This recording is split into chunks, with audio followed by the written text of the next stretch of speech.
for the world's children and future generations.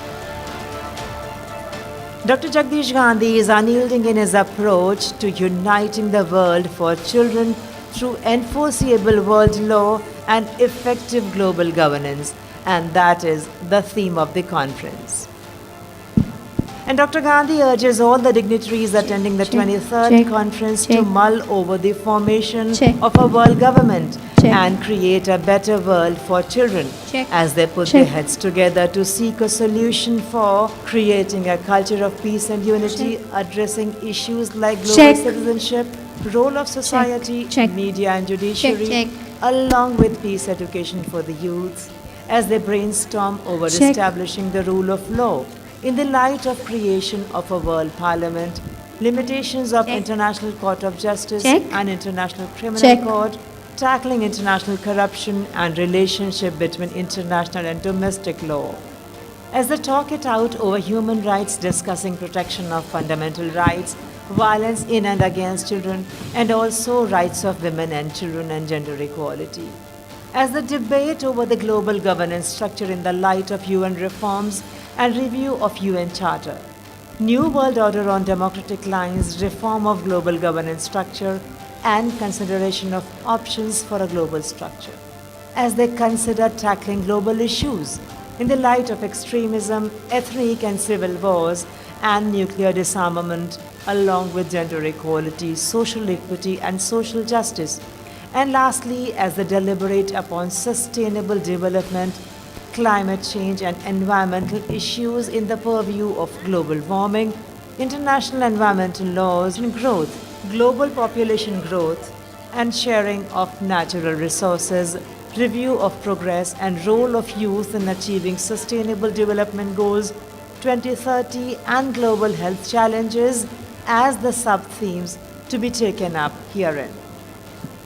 Intelligentsia, working in tandem with the founder-manager of CMS and the over 60,000 children of City Montessori School, as the NGO recognized by the UN Department of Public Information or the UNDP, are all set to walk the path illumined by CMS as the lighthouse of the society, with Article 51 of the Constitution of India being the yardstick.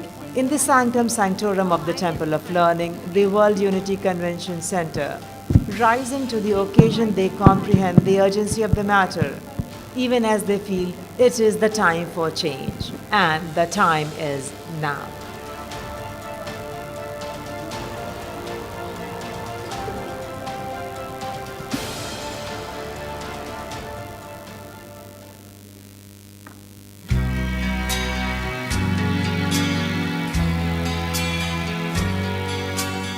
CMS, the winner of the UNESCO Prize for Peace Education in 2002 through its curriculum of education for protection and security, since the turn of the century has been convening the international conferences of Chief Justices of the world that aims to unite the world for children through enforceable international law and effective global governance.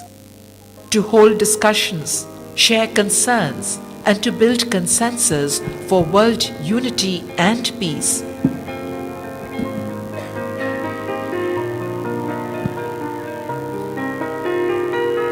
I had the proud privilege of welcoming you to the first session of this very important international conference of the Chief Justices of the world. We pray for the happiness of all. We pray for the development of all.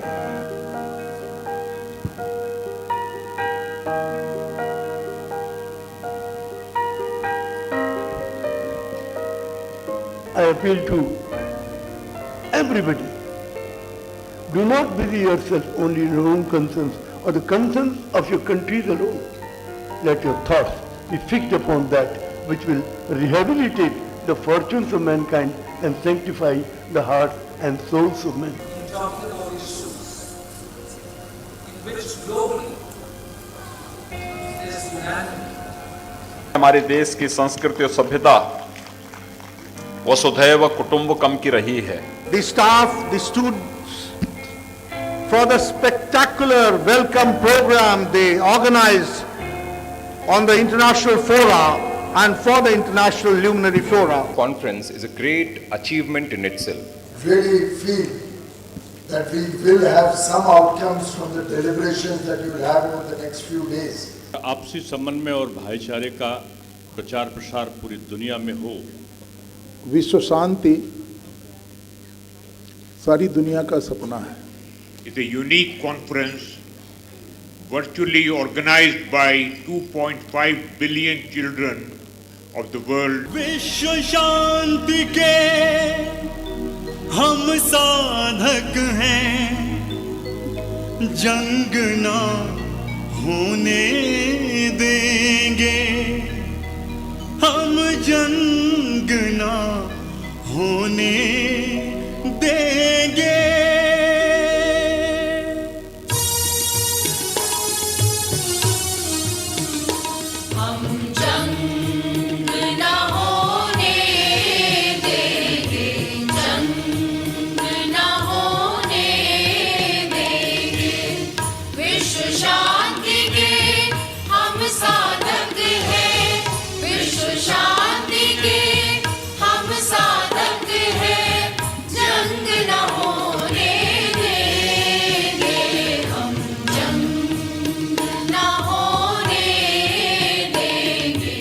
The 21st International Conference of Chief Justices of the World panned out over 3 days of intense webinars, the participation of 102 heads of states, chief justices, judges, legal luminaries, and peace promoters from 63 countries zooming in online, transcending various time zones. We are a school, and a school is a humble institution.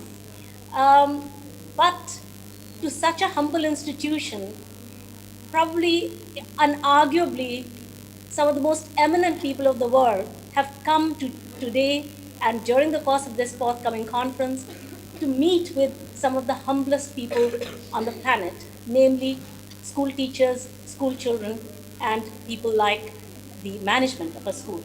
That it is the intergenerational responsibility of every generation to bequeath a safe and secure future to the next generation and generations yet to be born. Pluralistic ethos and peaceful coexistence of all religions, cultures, and beliefs. And it is manifested in our age-old belief of Vasudhaiva Kutumbakam. Any society that aspires to establish the rule of law must know that this is far from being an automatic process. A dire requirement of some global governance model. I believe the non-aligned movement offers a great contribution. There is today a crying need for a new paradigm shift. Perhaps the time has come when we need to frame the debate about national security more in terms of human welfare. 4PAL is committed to working with you to develop a peaceful world. And India has shown visionary leadership. National governments are the primary actors. The entreaty of Dr. Jagdish Gandhi to make children champions in their own cause, to engage in action. Develop what is now widely known as the Sustainable Development Goal. हमें अपनी पिछली गलतियों को दोहराना नहीं चाहिए, बल्कि हमें शिक्षा द्वारा ऐसे बीज बोने चाहिए जिससे विश्व एकता एवं विश्व शांति पर आधारित एक नया समाज गठित हो। महात्मा गांधी ने कहा था, अगर हम इस दुनिया को वास्तविक शांति सिखाना चाहते हैं और अगर हम युद्ध के खिलाफ वास्तविक युद्ध करना चाहते हैं, तो हमें बच्चों से इसकी शुरुआत करनी होगी। I, Professor Geeta Gandhi Kingdon, President and Managing Director of City Montessori School, Lucknow, feel privileged to honor Honorable Mr. Justice Richard Goldstone, former Judge, Constitutional Court of South Africa, with the Mahatma Gandhi Award. I feel proud and privileged to honor Honorable Mr. Justice Mark Lawrence Wolf, Senior Judge of the United States District Court of Massachusetts, with the Mother Teresa Award and its certificate and memento. Having posed for an iconic group photograph for the 23rd International Conference of the Chief Justices of the World, we can see our honored guests returning to the auditorium, may I request the students present in the auditorium and all the others, ladies and gentlemen, to give a loud round of applause welcoming these honored guests in the auditorium. Students, you may turn around and witness this sea of dignitaries, this luminary of state and judicial world of this planet entering the hall. You are very, very respectfully and warmly welcome.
We very respectfully welcome His Excellency Mr. Prithvi Raj Singh Rupun, GCSK, President of the Republic of Mauritius. Thus became a trail of millions, his lone sojourn. The founder manager City Montessori School, Dr. Jagdish Gandhi, was still it was not just about running a school, it was not just about preparing the children to earn their livelihood.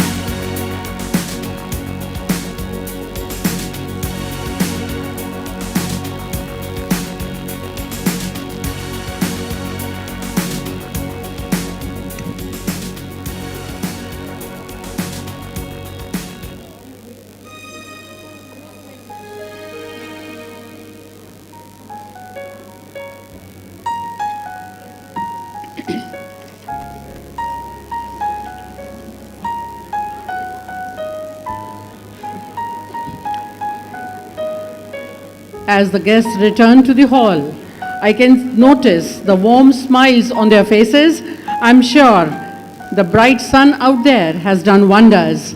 They feel a little more comfortable in the hall now.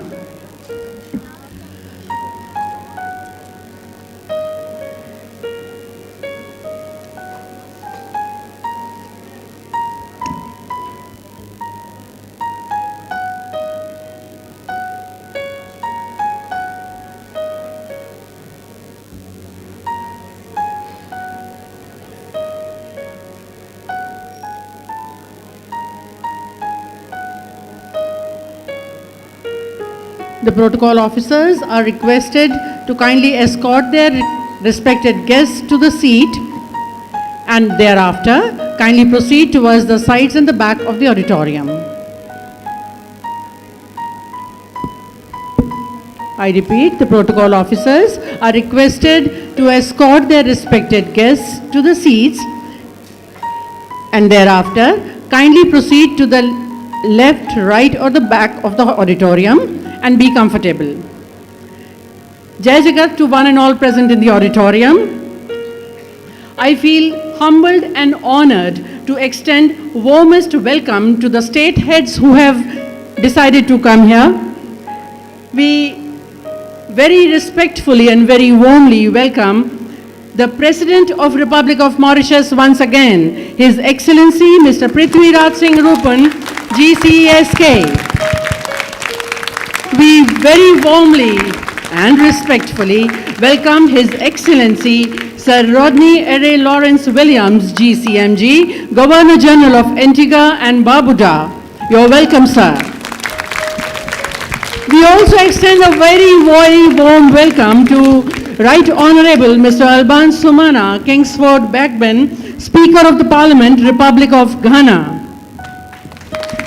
We extend very warm welcome to His Excellency Mr. Emil Constantiniciu, President of the Republic of Romania. His Excellency Mr. Stjepan Mesic, President of the Republic of Croatia, you are very, very warmly welcome, sir. His Excellency Dr. Pakalita B. Mosisili, MP, Prime Minister of Kingdom of Lesotho, you are very warmly welcome, sir. We are honored to have you here. His Excellency Mr. Jean-Henri Thiant, Prime Minister of the Republic of Haiti, sir, you are very respectfully and warmly welcome. With this, I extend this very warm welcome to our founders, our respected founder manager, Dr. Jagdish Gandhi, sir, our respected founder director, Ma'am Bharti Gandhi. I warmly welcome respected Geeta ma'am, the President of City Montessori School, Sir Roger Kingan in the auditorium. I also honor and welcome Shri R.C. Gupta, who is the General Secretary of the conference and also the General Secretary of the school. With this, I extend a very, very warm welcome to this galaxy of state and judicial luminaries who have very kindly accepted the invitation and have traveled from far-off lands to be a part of this prestigious 23rd International Conference of the Chief Justices of the World. And all this on request of our Dr. Jagdish Gandhi, our respected founder manager, sir, of City Montessori School, Lucknow, India. It gives us, the school, immense pleasure to have all of you amidst us after a difficult period of 2 years, when all our interactions were through screens, because a small virus had prevented the whole of humanity from being physically together. In our new normal, there are few sights more gratifying than the grandeur of this gathering. It's an honor to host you all in person. This conference of the Chief Justices of the World, this is the 23rd chapter. In the previous 22 chapters, this conference has been a witness to many presentations and talks by the honorable justices of the world, all leading to the same concern, which is the concern of this age, that is, to have unity of hearts and unity among all the people of the world, and to establish the rule of law. This is the age of consultation, discussion, and collaboration. And before we begin with any venture, we seek the blessings of the Almighty God. We have in front of us the students of City Montessori School, Rajajipuram campus. May I request the students to kindly lead and conduct the school prayer. May I request the audience to kindly rise for the school prayer.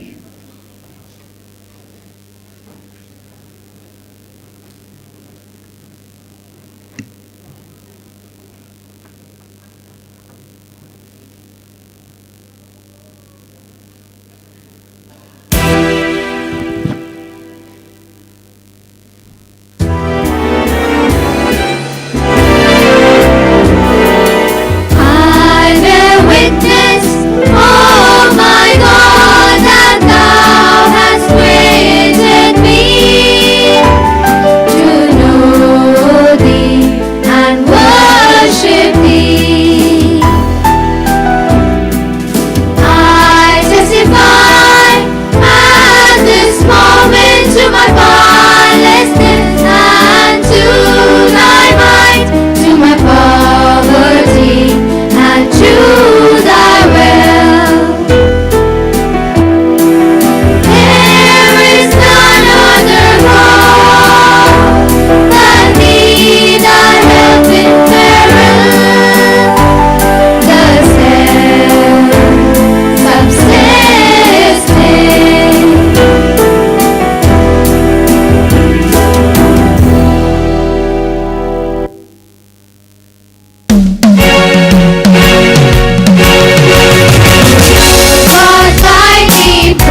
you very much, children of Rajajipuram Campus 1, along with the Cambridge section of the school, for having conducted the school prayer so beautifully. May I request the audience to kindly be seated.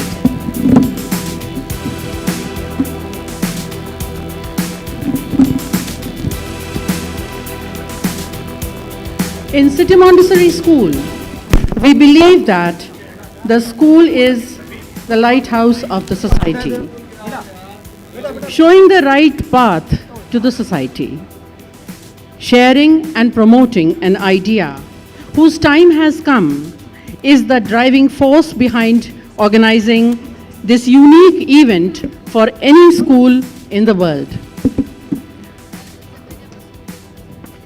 Not only does this school, the City Montessori School, organize an event of this magnitude, but also does the primary duty of our school pretty well. It also believes in providing opportunities to the students to learn different skills, different ideas that can help them maneuver through life. Your Excellencies, you may see a CMS student standing right next to your table. The student is representing your country in the Model United Nations, which is soon going to be presented before you. May I request you to kindly pin a badge onto the lapel of their blazers as the student is the delegate of your respective country. By this ceremony of pinning the badge, you are accepting this student as the official delegate of your country in the Model United Nations that is going to be presented very soon, again by the students of Rajajipuram Campus 1. Model United Nations develops certain skills among students. Skills such as teamwork, expository and persuasive writing, debating and negotiating, and these skills are important for personal development and future success. These will be showcased before you as an outcome of the endeavors of teachers of City Montessori schools and the students learning in their guidance. The student representatives, called delegates, are assigned in Model United Nations. They are assigned to solve a global issue through research, debate, lobbying, and drafting to pass a befitting resolution. Model United Nations is an exceptional opportunity for students from different backgrounds to engage in world affairs and ruminate over real-world issues and agendas discussed by the United Nations. Ladies and gentlemen, we are going to have the students of Rajajipuram Campus 1, the future-ready students of City Montessori School, to present their deliberations in Model United Nations, that is MUN. Over to you, dear students. Shine on.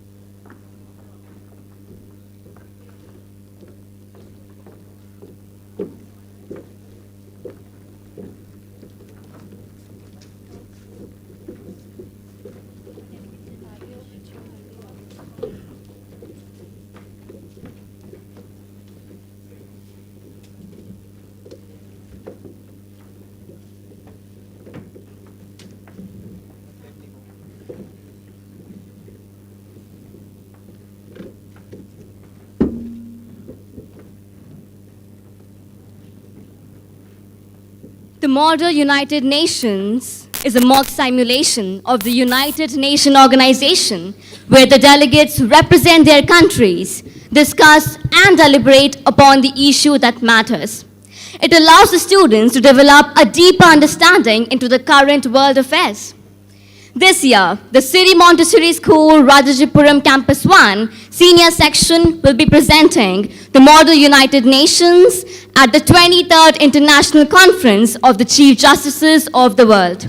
The agenda at hand is discussing the establishment of a World Parliament for A, codification and enactment of the international law, and B, making the international law more universal and globally enforceable.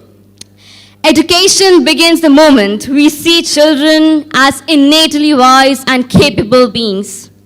Honorable delegates and distinguished guests, we, the students, will be showcasing our exemplary communication, research, debating, and diplomatic skills, in addition to our leadership and teamwork abilities.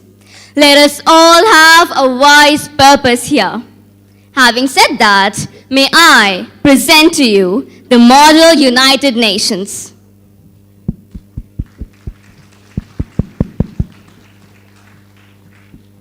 We are very happy and glad to be here.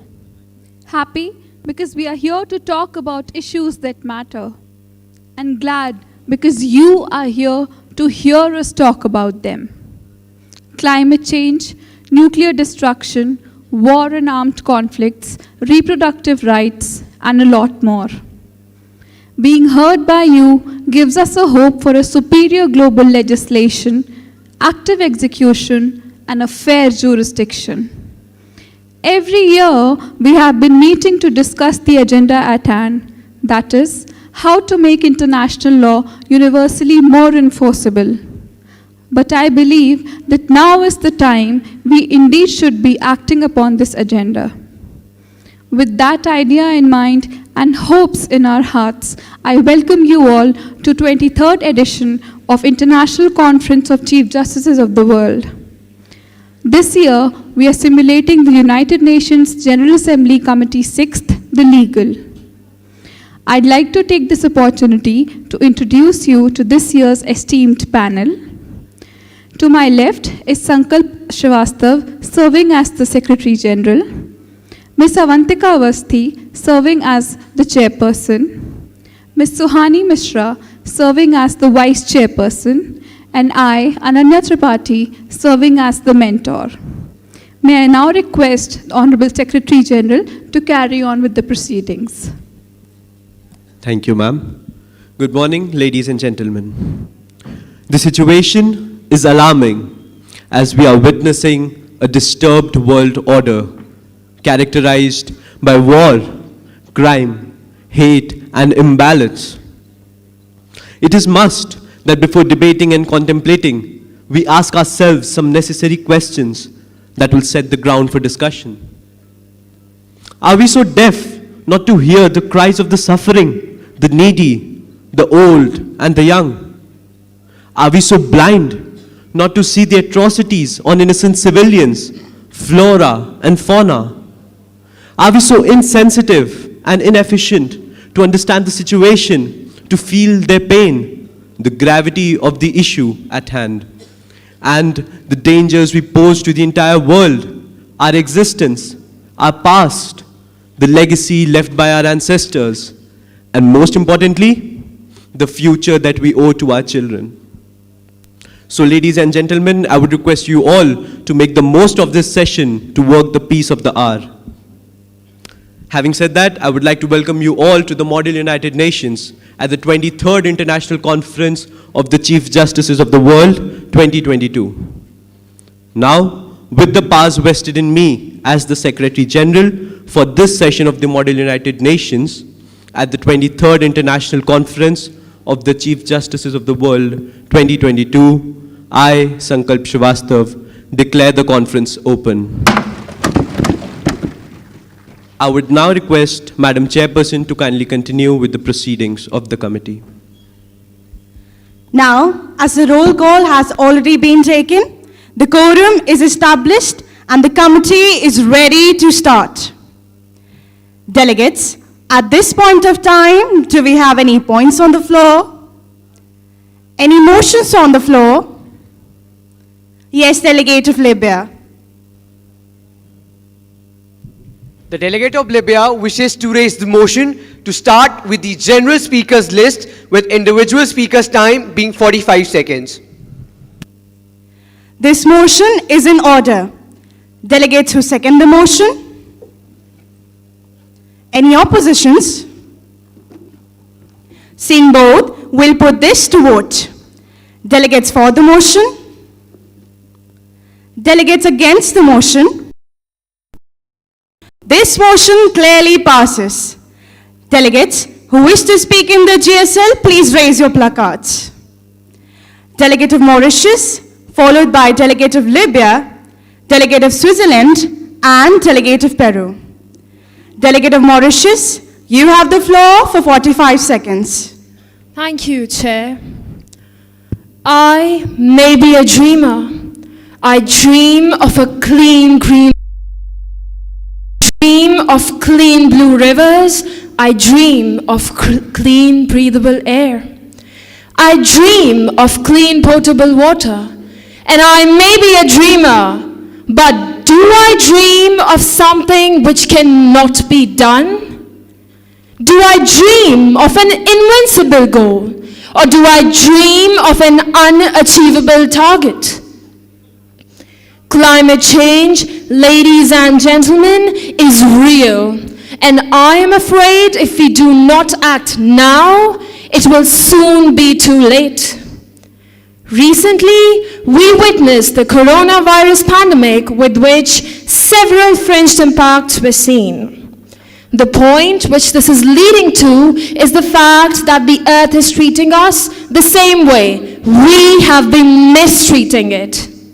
Climate change is not only limited to land, water, or air. It goes to the lens of climate refugees, environment-related migration, displacement, and so much more that one cannot even think of. Climate refugees do not even have the refugee status granted to them. Instead, they're designated as environmental migrants. It is painful to see the plight of such displaced people. Every year, the United Nations organization organizes COP, which intends to achieve certain aims and goals, such as serving arguments on how governments should set out their nationally determined contributions to reduce emissions. But the question we need to address is, when each year is a new beginning, why are we still facing the same issues? The delegate believes that the time has come to work in tandem to protect climate and work for its betterment. I yield my time to the Executive Board. Thank you, Delegate of Mauritius. Delegates, at this point of time, do we have any points on the floor? Any motions on the floor? Yes, Delegate of India. The delegate of India wishes to raise a motion to suspend the formal debate and enter into a moderated caucus with the topic Introduction to International Law. Total speakers' time being 2 minutes and individual speakers' time being 60 seconds. This motion is in order. Delegates who second the motion? Any oppositions? Seeing both, we'll put this to vote. Delegates for the motion? Delegates against the motion? This motion clearly passes. Delegates who wish to speak in this caucus, please raise your placards. Delegate of Egypt, followed by Delegate of India. Delegate of Egypt, you have the floor for 60 seconds. Thank you, Chair. Albert Einstein once said, and I quote, "In times of crisis, people are generally blind to everything outside the immediate necessity," unquote. And we, the people of 21st century, are choosing to be blind towards international law, which, ladies and gentlemen, is a set of rules, norms and standards recognized as the binding between the states across a broad range of domains, including war, diplomacy, economic relations, and human rights. It aims to promote the practice of stable, consistent, and organized international relations. But, ladies and gentlemen, like many things built and established by humans, it also has imperfections and distractions. For example, it is mentioned in Article 51 of the UN Charter that all the states across the world, I repeat, all the states across the world have an inherent right to self-defense if any other country attacks them. Well, then here I stand and question, what is the use of Security Council that vows to provide international peace and security? This should not be the scenario. The International Court of Justice, the great ICJ, must take bold, firm, and strict decisions against the countries violating the international law, or else peace and harmony will never be achieved.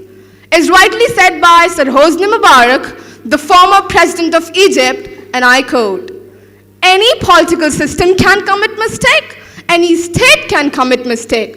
But what is most important is to acknowledge these mistakes and put them right as soon as possible, those behind it into account. Rather, bring them to account." Unquote. Thank you.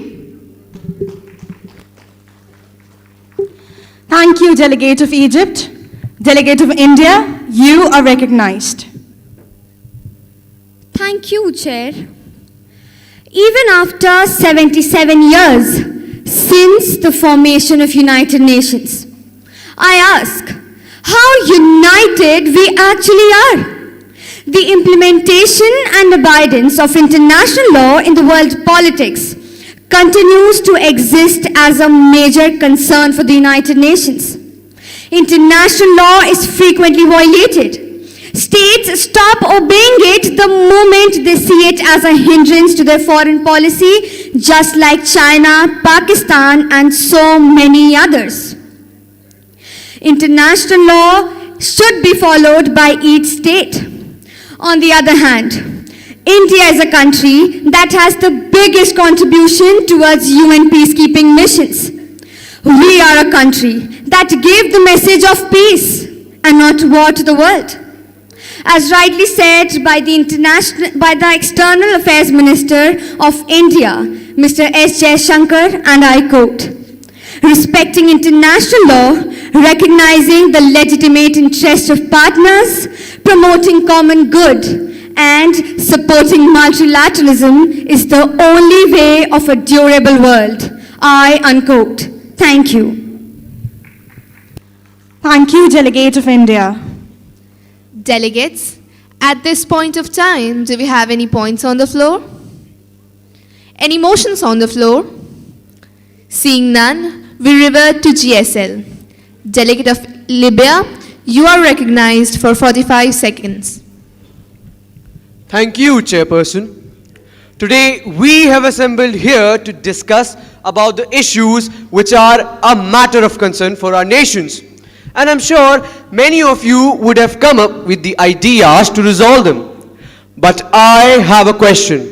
Why are the laws related to these issues still not enforced? What is stopping the international law? Since international law has been there for a long time, both in documented and undocumented form. This is something which should concern us. Armed conflicts and war crime have been a major concern for Libya. And for this, we have signed a ceasefire agreement with the former government of National Accord and Haftar's for the departure of all foreign fighters from Libya. But if the international law would have taken steps a little earlier, then we would not have lost thousands of innocent civilians who got killed in the armed conflict that broke in Tripoli in 2019. I yield my time to the Executive Board. Thank you. Thank you, Delegate of Libya. Delegates, at this point of time, do we have any points on the floor? Any motions on the floor? Yes, Delegate of Israel.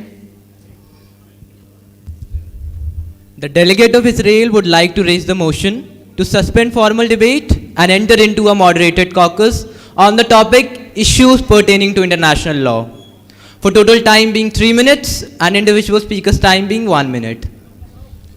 The motion is in order. Delegates who second the motion?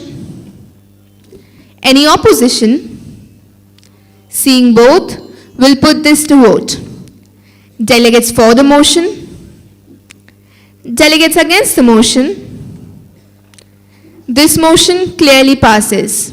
Delegates who wish to speak in this caucus, please raise your placards. Delegate of Italy, followed by Delegate of Venezuela and Delegate of Israel. Delegate of Italy, you are recognized. Thank you, Chair.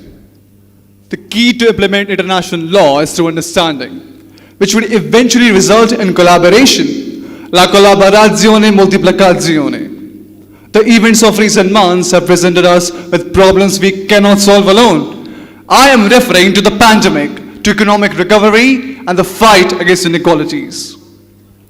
Under the Italian presidency, G20 has adopted a package of economic measures to help the most fragile countries overcome the effects of the pandemic and assist them with their development process. We strongly believe in decentralization of the UN, reformation of its financing such that it reflects on its capabilities.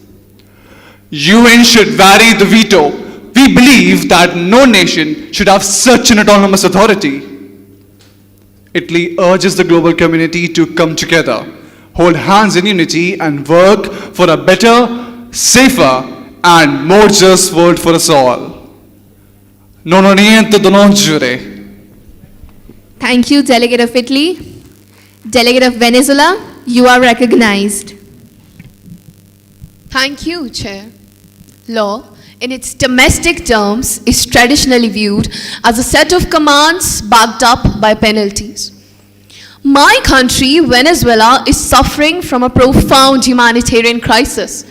Severe shortage of medicine and medical supplies is making it extremely difficult for the people to avail the essential medical care. According to UN High Commissioner for Human Rights, there's a dramatic decline in the enjoyment of both social and economic rights in Venezuela. In March 2016, it was estimated that 87% of people, I repeat, 87% of people living in Venezuela were consuming less due to the shortage. Ladies and gentlemen, it's not just about Venezuela. The entire world is suffering from food insecurity. After all, what's the point to spend hours debating and fighting for human rights when all we care about is showing our concerns on paper rather than taking a step to provide people with the rights they deserve? As Nelson Mandela once said, to deny people their human rights is to challenge their very humanity. Gracias. Thank you, Delegate of Venezuela. Delegate of Israel, you are recognized. Thank you, Chair. Despite Israel's hostile environment, Israel has become a strong and prosperous democracy. We decided not to be a victim. We chose not to dwell on the pain of the past, but rather to focus on the hope of the future. To invest our energies into building a nation, a happy society, optimistic and creative. Israel has frequently witnessed the violation of international law, and this persistent defiance highlights its ineffectiveness. We have suffered the global non-compliance of international law for years and still have risen beyond all challenges. 15 Arab League members, 28 UN members, and 10 of OICs still do not recognize us as a member state. We face international isolation, humanitarian issues, and as if it was not enough, trade threats. The primary reason why these laws are not enforceable is the self-seeking interest of the sovereign states. Russia has violated Chapter 7, Articles 39 to 51 of the UN Charter, which includes breaches of peace and act of aggression towards Ukraine. We urge the global community to strengthen the international law while strengthening the UNO. The international law can be made more effective by the formation of World Parliament with equitable representation, so that it shall represent and protect the interests of all communities, countries, and social groups.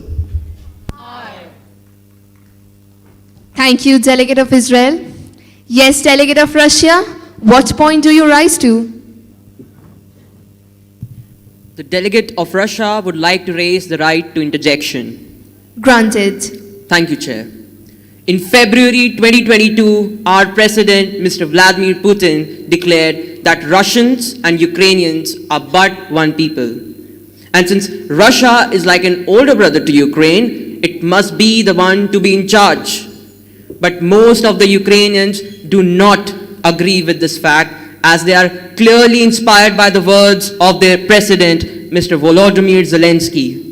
He says that Ukrainians will be ready to do anything to ensure the peace and freedom of their citizens.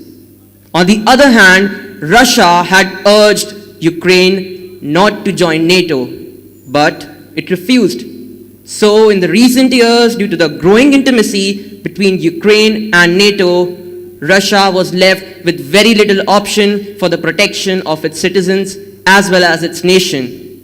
Therefore, I urge the global community to understand the perspective that Russia has on the peace of its nation. Thank you.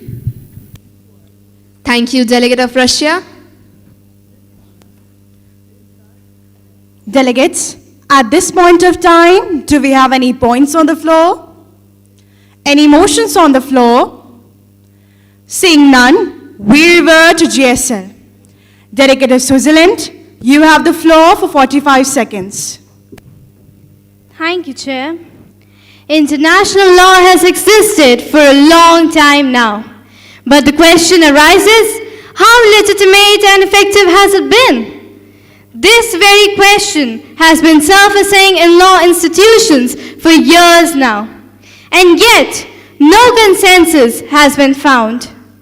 Talking about my country, Switzerland has witnessed significant economic changes because of Russia-Ukraine conflict.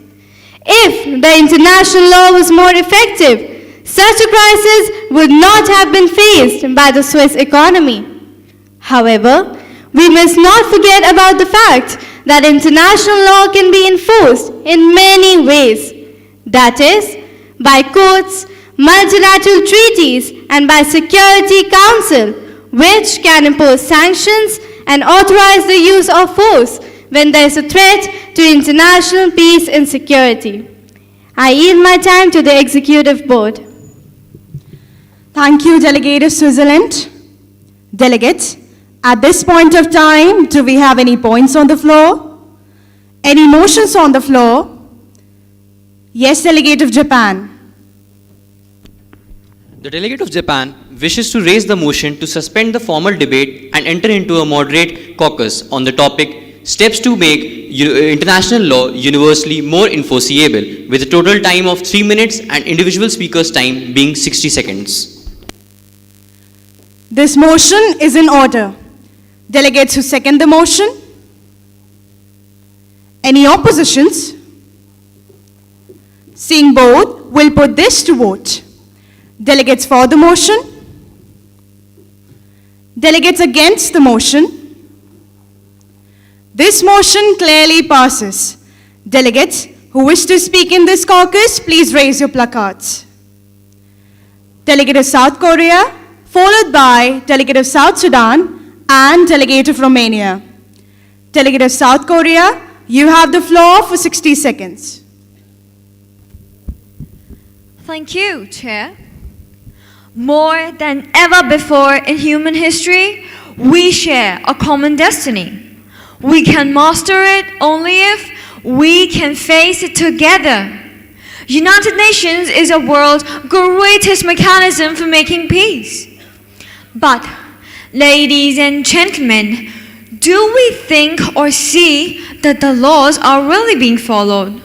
Don't we see administrative government taking laws frivolously? My country has improved a lot, but still, we are suffering from major issues and problems. We are grappling from the inside. It is the time that we should put our armed conflict on a lockdown and focus together on a true fight of our own lives. Enough of talkings and speeches and enough of listenings. Now is the time that we should work on it. Thank you.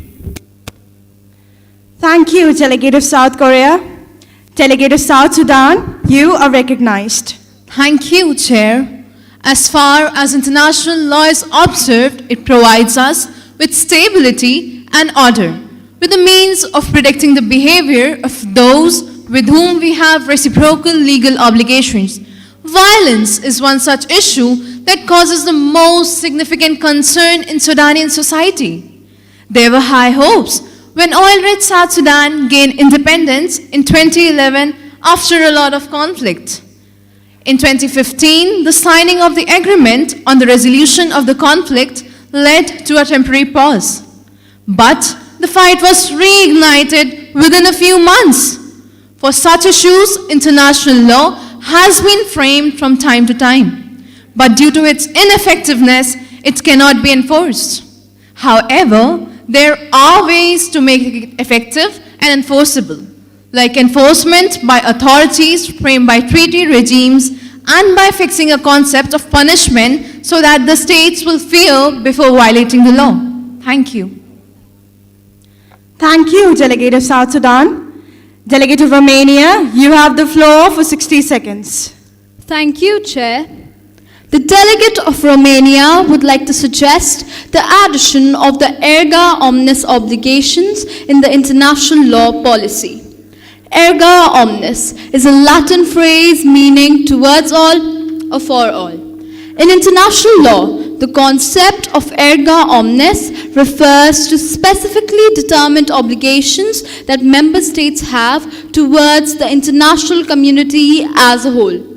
This concept is crucial because in today's structure of international societies composed of independent entitles giving rise to legal relations among the states based on consent, these obligations can further enable the International Court of Justice to go beyond reciprocal legal relations among the states in further developing international law on a natural law approach.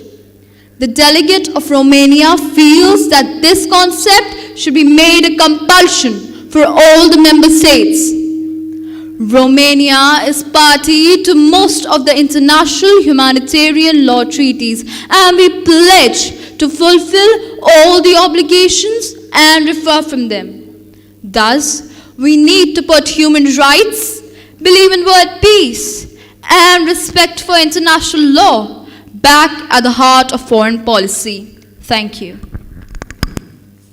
Thank you, Delegate of Romania. Delegates, at this point of time, do we have any points on the floor?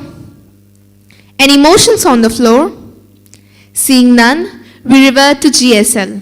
Delegate of Peru, you have the floor for 45 seconds. Thank you, Chair. Nelson Mandela once said, and I quote, "The collapse of good conscience and the absence of accountability and public scrutiny have led to crimes against humanity and violation of international law." I unquote. We are on the verge of a global conflict, and the root cause is an ineffective international law. Being merely a statute, it is less equipped to handle global conflicts. Therefore, it is the need of the hour to make transformative amendments. In my country, Peru, President Pedro Castillo said that it was indispensable to find a solution to the conflict between Israel and Palestine, and announced at the United Nations General Assembly that Peru will soon open a representative office in Palestine. Moreover, we as a country are pained to see plight of countless women, men, and children leading their lives into an oblivion with little hopes of light at the end of the tunnel. So I ask, how difficult it is to unite and work in concurrence, striving for a better world. I ask, how difficult it is to make an efficient and enforceable international law, because injustice anywhere is a threat to justice everywhere. I yield my time to the Executive Board. Thank you, Delegate of Peru. Delegates, at this point of time, do we have any points on the floor? Any motions on the floor? Yes, Delegate of Angola. The delegate of Angola wishes to raise the motion to suspend the formal debate and enter into a moderated caucus to discuss certain socio-humanitarian issues for a total time of 15 minutes and individual speakers' time being 120 seconds. The motion is in order. Delegates who second the motion? Any opposition? Seeing both, we'll put this to vote. Delegates for the motion? Delegates against the motion? This motion clearly passes. Delegates who wish to speak in this caucus, please raise your placards. Delegate of Australia, followed by Delegate of Angola, Delegate of Netherlands, Delegate of Antigua and Barbuda, Delegate of India, and Delegate of United States of America. Delegate of Australia, you are recognized. Thank you, Chair. I am a woman. I bleed to give birth. I care for the child's laughter and mirth. I am a woman. I carry life in my womb. The nature dances to my heart's tune. I am a woman. I carry the power of femininity in my bosom. I make the life on earth blossom. I am a woman. I hail the majestic feminine might. Then why do I have to struggle for my reproductive right? I cannot give this platform to promote complacency and peace when there is a war going on my body and a war on my rights. Every girl has dreams, a few hopes, and certain ambitions for her future. But it's tragic how we take consent away from them and make decisions for them which are solely their right. I cannot even begin to describe how gut-wrenching and dehumanizing it is to have your bodily autonomy taken away from you. We're living in 21st century.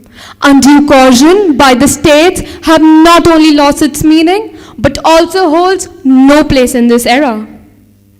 At this time, when the feminism is at a peak, which we can ideally call the fourth wave of the feminism, why are women still struggling to choose what to do with their bodies? Well, women are racing in other fields. You name it, they have it. What makes you think being deprived of these rights going to stop us? Once we go Alban raising, demanding for these rights, once the women army starts, I guarantee you, we're invincible and unstoppable in all scenarios you can possibly think of. Thank you, Delegate of Australia. Delegate of Angola, you are recognized. Thank you, Chair. If you do not live in the fear of death by bombardments and armed attack, then you are more fortunate than many who do. Today, I would like to share my thoughts on the very unfortunate and deeply disturbing topic we state as war. War is the greatest plague that can afflict humanity. It destroys states, it destroys families. Wars destroy communities and families and often disrupt the development of the social and economic fabric of nations. We have witnessed the bombings of Hiroshima and Nagasaki, the long-term physical and psychological harm on children and adults, as well as a reduction in material and human capital. But, unfortunately, we are repeating the same mistakes. Imagine going into a concentration camp knowing you will not come out of it alive. We can only imagine what devastation and hopelessness the people must have felt.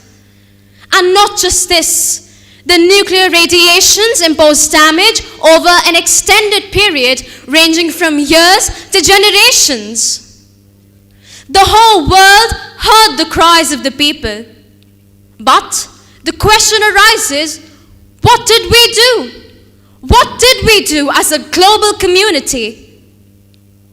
We clearly are standing on the verge of a World War III and the whole world is in crisis. Amidst all the talk of war, let me quote none other than Anne Frank.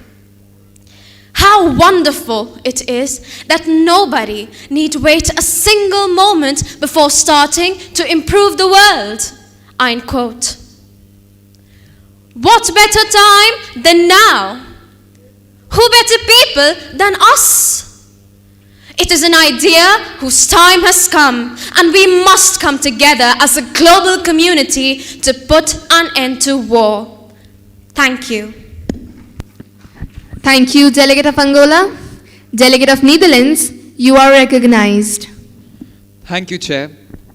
If I do justice to the translation of a couplet in Urdu by Asrar Mazaz, it says that the veil a woman carries on her forehead is beautiful, but it would be better if she could make an ensign out of it.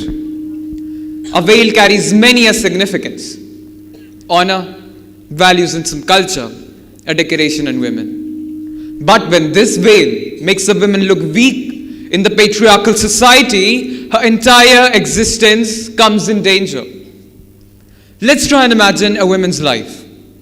A life where fight for basic and fundamental rights is real. A life where fear of a compromised dignity is real. A life where social status and education is denied to what Simone de Beauvoir calls the other gender. It is this otherization that pains me as a child. Now I can say with 100% guarantee that most of the women present here today must have had some unpleasant experiences.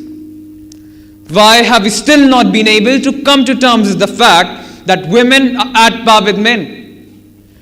But it hasn't been easy for them. For every Veronica Brown, P.T. Usha has struggled. For every P.V. Sindhu, Serena Williams has struggled. For every J.K. Rowling, Judith Shakespeare has struggled. And for every Margaret Thatcher, Indira Gandhi has struggled. Ladies and gentlemen, it's time for us to accept the women's supremacy. It's time for us to give them their rights, unfiltered, and accept that they deserve emancipation. That if we try to stop them anymore, they will bring about cacophonous revolutions that are unthinkable for mankind. Thank you. Thank you, Delegate of Netherlands. Delegate of Antigua and Barbuda, you are recognized. Thank you, Chair. Today, I'm here to tell you a story. Stories that got lost under the horrors of the coronavirus pandemic. Stories of love, stories of unity, stories of peace, and most importantly, stories of hope. My friends here today talked about many issues that matter to us. We talked about international law, how to increase its enforceability, education, climate change, women's rights, and whatnot. And let me impress upon you the fact that we are all children, the very blessed young children who are very blessed to have an opportunity to address this August gathering. The stories of pandemic are full of terror and devastation, but those same stories are stories of hope. They are stories of a world coming together to fight an unknown common enemy. Provision of refugee status, exchange of vaccine technology, provision of sustenance to foreign students are some of the few things that I can think of at the top of my head. But believe me, there were countless.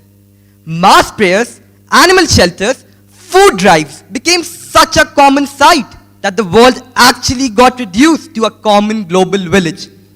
So the question that I leave you today with is that when we all fought against one common enemy, and we have been fighting it together since 2019, what stopped stops us from fighting for another common cause, that is, world peace and unity. Perhaps there is hope for us after all. Thank you. Thank you, Delegate of Antigua and Barbuda. Delegate of India, you are recognized. Thank you, Chair. I will begin by quoting the first Prime Minister of independent India, Shri Jawaharlal Nehru. At the stroke of midnight hour, when the world sleeps, India awakes to life and freedom. 15th August 1947, India became the youngest nation to join the democratic nations. And today, we take pride in being the youngest, largest, and fastest growing democracy in the world. It is with this fast-paced growth that each individual wants to be with. As my friend from Netherlands rightly pointed out, India has accorded itself with some growth in the form of some very powerful women, starting from Indira Gandhi to Avni Chaturvedi. But this growth was not presented to us on a platter. It came at a cost. The cost of an overly hardworking young population, the cost of adapting to a growing culture, among many other things. But India has always fostered and been the flag bearer of social justice and empowerment. These particular sections of the society, the senior citizens, the victims of substance abuse, the aboriginals and nomadic tribe, women, poor, socially and educationally backward, are a part of every country's demography. But my question is, what are we doing to integrate this section with the mainstream? Or are we so nonchalant that their presence doesn't bother us anymore? Imagine a life where you have to beg for your livelihood. Imagine a life where your rights are taken away from you. Imagine a life where your mental health status is so poor that you need to take support of substance abuse to cope with life. Imagine a life of social disgrace and shame. Being looked down upon, being taken for granted, being unseen, unnoticed, and unacknowledged. Such is the life of socially disadvantaged section. India takes pride in having a comprehensive constitution and the legislation that follows it to address these issues. On the same line, India urges the global community to come forward and take action for the better life for them. Thank you. Thank you, Delegate of India. Delegate of United States of America, you are recognized. Thank you, Chair. It is very fortunate today that we get to sit here among an august gathering at the highest diplomatic platform of the world in an air-conditioned room and talk about education. Unfortunately, 57 million children of the world are still out of schools. For some of us, it may be a sad news, shocking, maybe. For some, it's happening in the neighborhood. For some in a land far away, it even have an impact on our minds. But it is happening in this world, around us, amongst us. The children I'm speaking for are living on this earth. They are children and they all have an equal right to learn. Unfortunately, some do not. Due to a plethora of reasons, poor finances, social taboos, cultural preferences. We have to fight against this mindset. And if we want to fight this evil, we'll have to traverse this journey together. Because united we stand, divided we fall. And we just cannot let this enemy of illiteracy win. If we don't educate our children, we lose a generation. Setting achievable goals is the first step to self-improvement. Education teaches us how to think critically and provides solutions to problems and challenges that come to us daily. I remember asking my teacher, why do I need to study algebra? It's neither needed to be a good parent, not for a desk job. To which she replied, but it's definitely needed to think through critical problems. You need to think on your feet how to gather facts and evaluate the information to deal with what we call real life. Education provides the value of discipline, but the greatest rewards come not from instant gratification, but sustained efforts. Today, I'd like to take this opportunity to speak for billions of others around the world to help us get access to education. I urge you to think about the future generation, and I hope that one day a change will come and every child will get quality education. But for that, we'll have to make it our target, our mission of life. I'm young, maybe inconsequential too in global policy making. But if I can make a resolve, then so can you. Thank you.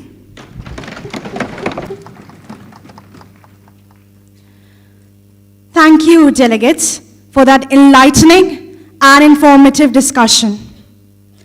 May I now request the delegate of Fiji Island to read out the draft resolution. This committee emphasizes on the formation of a world parliament with the view of attaining peace and stability on earth. Urges for the creation of a world parliament which shall be housed to democratic, military and federal world government based on establishing peace. Endorses the need to organize all the scattered treaties, conventions and any other documents which make up the current international law. Ratification of conventions and new laws into a single document termed as the World Constitution. Emphasizes upon the relation of the World Parliament with the General Assembly. The World Parliament shall be a self-sufficient body to tackle the problems of international law. As mentioned earlier, the international laws created shall be binding on all members. In case of any dispute, the decision of the International Court of Justices shall be binding on all members. We will now put the draft resolution to vote. Delegates in favor of the draft resolution? Delegates against the draft resolution?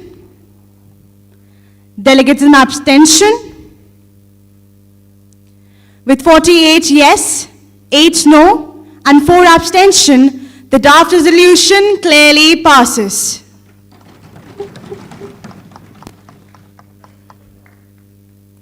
Thank you, delegates.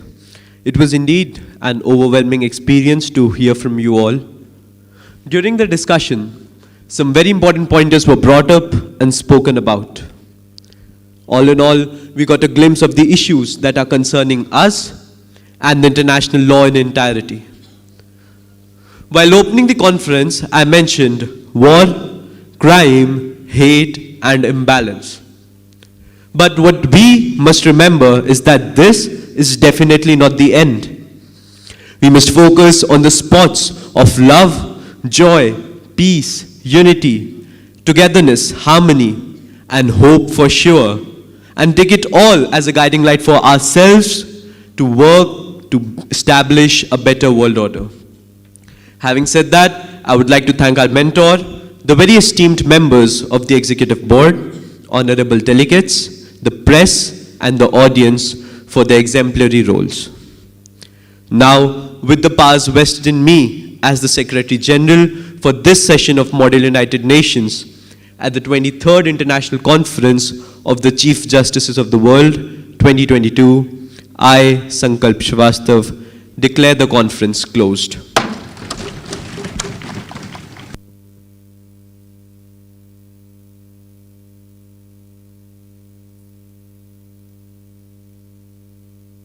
Thank you very much, students of Rajajipuram Campus 1. This very, very meaningful deliberation that has given us some thoughts to deliberate and think over. The students talked about international law that needs to be more effective. They talked about the World Parliament being established. They talked about reciprocal legal relationships that have to be established in the world. The children brought to the forefront the problems of human rights and gave us some hope for peace and respect for international laws.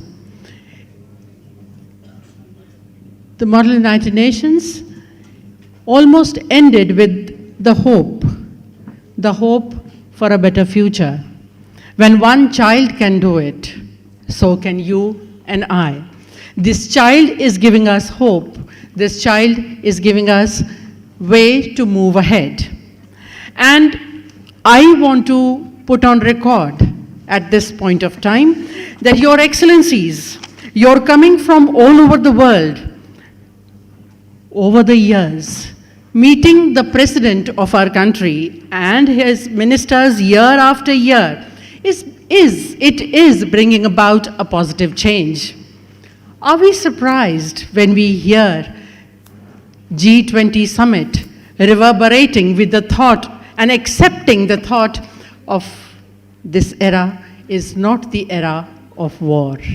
This is the era of talk, deliberation, and peace. We have hope at the end of the tunnel, and it's with this hope that we will keep working. Thank you, children, for showing us the way forward, and our visionary, the visionary couple of City Montessori School, to have thought of this much ahead of time.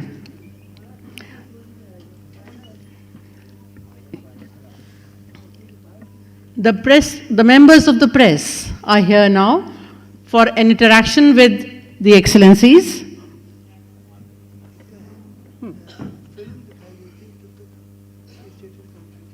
Right. There is a film up here as we wait for the press conference.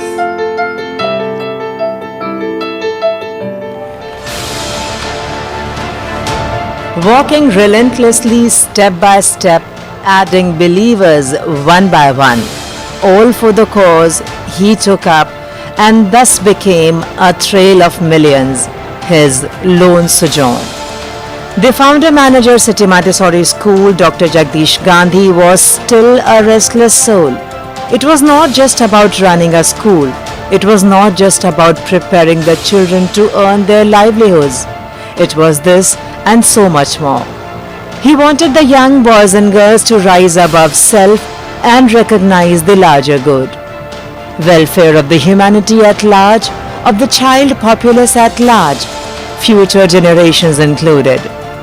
I am counting on you all. The encouraging words of Dr. Kofi Annan in response to his letter written with his pupils in tow to the then UN Secretary General propelled Dr. Gandhi to immediate action. On behalf of CMS students, he reached out to all the heads of states and governments attending the UN Millennium Summit to support the call for a new international economic and political world order in September 2000. After all, it was to ensure children's right to a safe future. They came, they heard, and they rose in support, and quite a many at that. The decision, however, could not be taken, as not all the UN members agreed. The self-appointed custodian of world's children, Dr. Jagdish Gandhi, then chose to take it above and beyond the confines of government leaders, business heads, academic community, and even religious and civil society organizations. He directed his efforts towards the world judiciary. The authority to alter the state of affairs rests with the judiciary, and the judiciary alone could challenge the status quo by taking suo motu cognizance of the situation.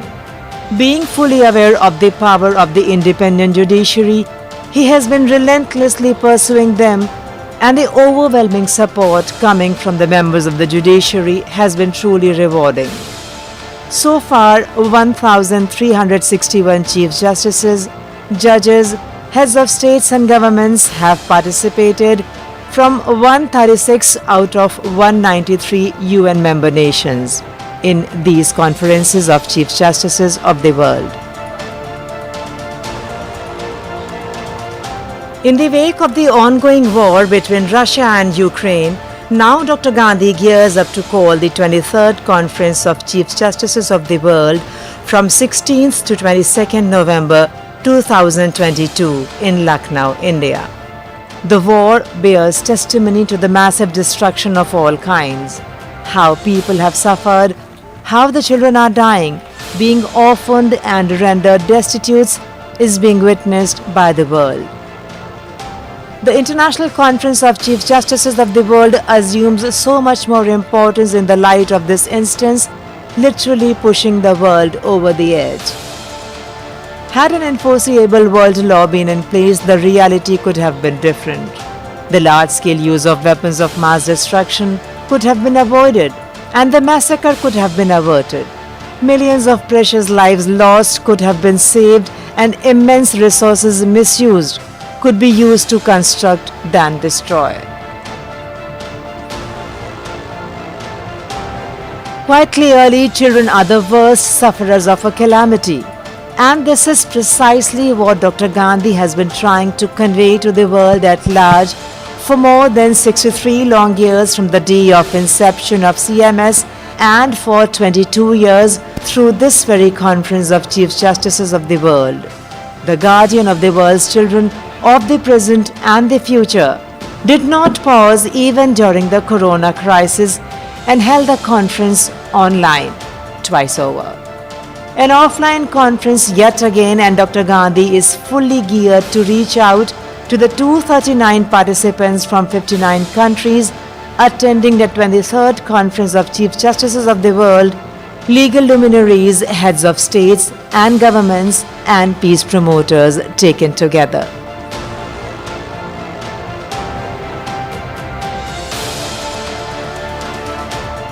His message to them all is loud and clear as he seeks to draw their attention to the plight of the world's children, to the 700 million living in poverty, to the 60 million children living on streets, and another 90 million working there, to the 8 million children suffering as child labor, slaves, child soldiers, and other worse forms of torture.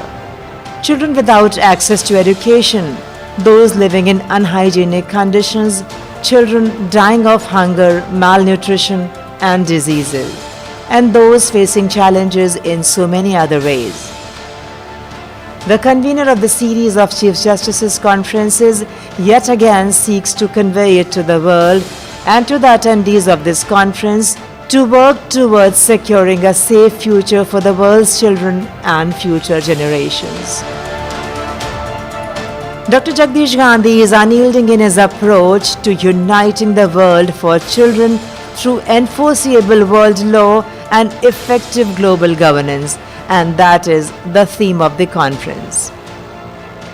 And Dr. Gandhi urges all the dignitaries attending the 23rd conference to mull over the formation of a world government and create a better world for children, as they put their heads together to seek a solution for creating a culture of peace and unity, addressing issues like global citizenship, role of society, media and judiciary, along with peace education for the youth, as they brainstorm over establishing the rule of law in the light of creation of a world parliament, limitations of International Court of Justice and International Criminal Court, tackling international corruption and relationship between international and domestic law. As they talk it out over human rights, discussing protection of fundamental rights, violence in and against children, and also rights of women and children and gender equality. As the debate over the global governance structure in the light of UN reforms and review of UN Charter, New World Order on democratic lines, reform of global governance structure, and consideration of options for a global structure, as they consider tackling global issues in the light of extremism, ethnic and civil wars, and nuclear disarmament, along with gender equality, social equity, and social justice. And lastly, as they deliberate upon sustainable development, climate change, and environmental issues in the purview of global warming, international environmental laws and growth, global population growth, and sharing of natural resources, review of progress and role of youth in achieving Sustainable Development Goals 2030 and global health challenges, as the sub-themes to be taken up herein. Intelligentsia, working in tandem with the founder-manager of CMS and the over 60,000 children of City Montessori School, as the NGO recognized by the UN Department of Public Information or the UNDP, are all set to walk the path illumined by CMS as the lighthouse of the society, with Article 51 of the Constitution of India being the yardstick. In the Sanctum Sanctorum of the Temple of Learning, the World Unity Convention Center, rising to the occasion, they comprehend the urgency of the matter, even as they feel it is the time for change, and the time is now.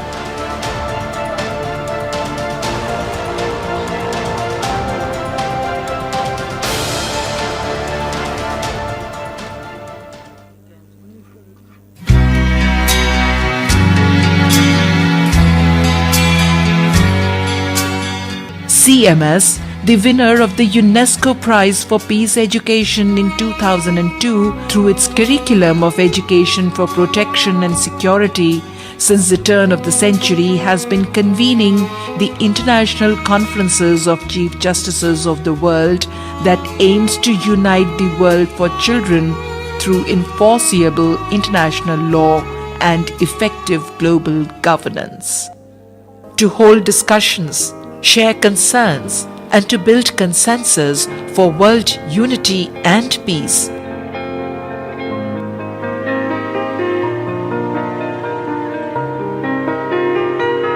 I had the proud privilege of welcoming you to the first session of this very important international conference of the Chief Justices of the world. We pray for the happiness of all. We pray for the development of all.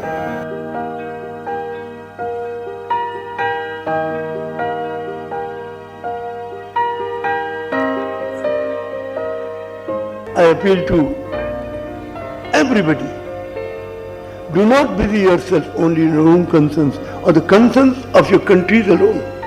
Let your thoughts be fixed upon that which will rehabilitate the fortunes of mankind and sanctify the hearts and souls of men. In talking about issues in which globally there's unanimity. ये हमारे film देश बंद की कर संस्कृति और सभ्यता दें प्लीज फिल्म को बंद कर दें कुटुंब कम की रही है हाँ बंद The staff, the students. अब ये प्रेस कॉन्फ्रेंस शुरू होने जा रही है I welcome all the members of the press who have come in large numbers to attend the press conference. मैं प्रेस के लिए बताना चाहूँगा ये कॉन्फ्रेंस 23वीं है 23rd है और ये कॉन्फ्रेंस भारतीय संविधान के अनुच्छेद 51 पर होती है. Article 51 of the constitution of India पर ये कॉन्फ्रेंस हो रही है. इसका पाठ अंग्रेजी में इस प्रकार है.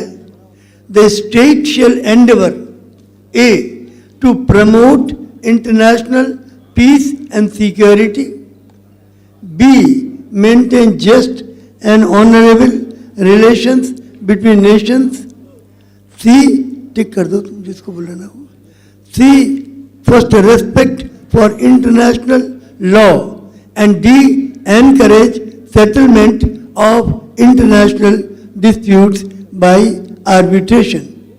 अर्थात भारत का गणराज्य ये प्रयत्न करेगा कि सारे विश्व में शांति हो और सारा विश्व सुरक्षित हो. दूसरा है भारत का गणराज्य ये प्रयत्न करेगा कि सारे विश्व में विभिन्न राष्ट्रों के बीच न्यायपूर्ण संबंध हो और सम्मानजनक संबंध हो. और तीसरा भारत का गणराज्य ये प्रयत्न करेगा कि सारे विश्व के लिए एक कानून बने और वो कानून सभी राष्ट्रों पर लागू हो और सभी राष्ट्र उसका सम्मान करें. और चौथा है कि यदि विभिन्न देशों में कोई आपसी मतभेद हो जाए तो उनका निपटारा आर्बिट्रेशन से हो, न कि आर्मामेंट से, न कि आर्मी से, न कि युद्धों से. जैसा कि आजकल आप देख रहे हैं कि रशिया और यूक्रेन में युद्ध पिछले 9 महीने से चल रहा है, 10वां महीना लगने जा रहा है। तो ये युद्ध नहीं होने चाहिए और यही हमारे प्रधानमंत्री जी नरेंद्र मोदी ने कहा है कि युद्ध कोई आंसर नहीं है, किसी समस्या का हल नहीं है। और आज तक प्रथम महायुद्ध हुआ, फर्स्ट वर्ल्ड वार हुई, सेकेंड वर्ल्ड वार हुई और 2 वार जो हुई इनमें कोई समस्या हल नहीं हुई सिवाय विनाश सारी दुनिया का हुआ। इंडिया और पाकिस्तान की 3 लड़ाइयाँ हुई, कोई हल नहीं निकला सिवाय दोनों कंट्रीज का विनाश हुआ। इजराइल और पैलेस्टाइन की समस्या, आप साउथ कोरिया और नॉर्थ कोरिया की समस्या, नॉर्थ कोरिया और अमेरिका की समस्या, ईरान और अमेरिका की समस्या, इंडिया और पाकिस्तान की समस्या, इंडिया और चाइना की समस्या, इराक ईरान की समस्या, ये समस्याएं बहुत बढ़ती चली जा रही हैं और इसके लिए न्यूक्लियर बम, न्यूट्रॉन बम, हाइड्रोजन बम, ऑक्सीजन बम तैयार किए जा रहे हैं। तो ये उपाय नहीं है, ये युद्ध करना या बहुत सारे अस्त्र शस्त्रों को इकट्ठा करना या मैन्युफैक्चर करना और लोगों को डराना, ये कोई समस्या का समाधान नहीं। और जितनी बार इतिहास है मानव सभ्यता का, जितने भी युद्ध हुए, कभी भी कोई समस्या का निदान युद्ध से नहीं हुआ, केवल विनाश हुआ है। तो ऐसी परिस्थिति में ये जो कॉन्फ्रेंस हमारी है, ये बच्चों के नाम पर हो रही है, बच्चों के बिहाफ पे हो रही है।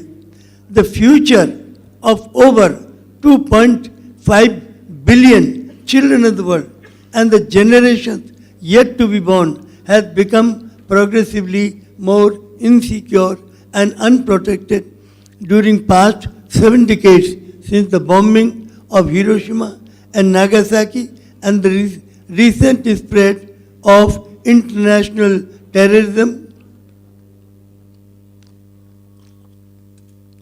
global warming and environmental degradation, stockpiling of arms and ammunition and ever-increasing expenditure on military research and on manufacture of deadliest weapons of mass destruction, fear of a third world war and a nuclear holocaust.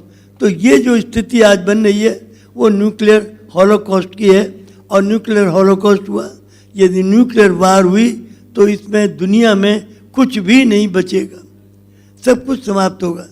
तो ये जो conference है ख़ास तौर से on behalf of children है, 2.5 अरब बच्चों का भविष्य सुरक्षित हो।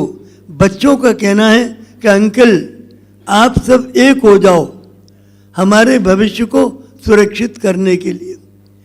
जो बच्चे आज हैं और जो बच्चे जन्म लेंगे, जिनका अभी जन्म भी नहीं हुआ, उन बच्चों की डिमांड यही है कि अंकल्स आप सब एक हो जाओ।